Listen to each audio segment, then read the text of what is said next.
My family's been ranching here in eastern Oregon since the early 1900s. And I've been watching my rangelands over the years, and you almost feel like they're going away. The junipers are coming in, and you know that once it gets thick enough, the grass goes away.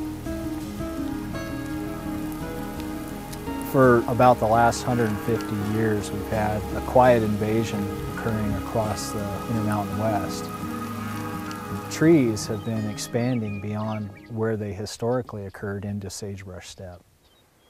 And this has primarily happened because of changes in natural fire frequencies. According to tree ring data, we know that over 90% of these trees are less than 150 years old, which corresponds to the time frame when active fire suppression came to the West. When conifers move into a sagebrush system, they act like millions of little straws across the landscape, sucking up what little moisture we get. Eventually dries up the springs and streams that are so critical to this desert environment. They outcompete grasses for resources, and eventually it reduces the productivity and health of those plants, which affects the rancher's bottom line in terms of reduced forage availability. And conifer encroachment eventually reduces food and cover for iconic western species like sage-grouse. The juniper will take over the site and it will become a woodland, and it will simply no longer be good habitat for grouse. Somewhere between 6 and 7 million acres of what should be sage-grouse habitat is actually invaded with conifers. And that's just in Oregon alone. Encroachment in the Great Basin includes over 12 million acres. Without sagebrush, the species no longer exists. With the Sage-Grouse Initiative, we're capitalizing on the strong link between what's needed for sustainable ranching and for producing healthy sage-grouse populations. We maximize our return on conservation investment by focusing conifer removal in and around areas of high sage-grouse abundance. It's good for the land to remove the juniper, but without the financial help, you can't do it out of an operating budget. But a landowner can sign up and get paid at a certain rate per acre to remove the juniper trees, and it allows you to do good things for the grouse, but at the same time to reclaim your ranch from this juniper invasion that's going on.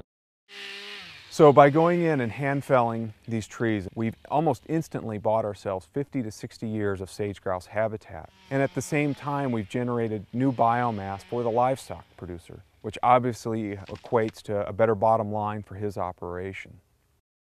SGI is helping us expand our juniper treatments like the one you see behind me, and they're also supporting our research, helping us monitor birds so that we can measure the response from these treatments.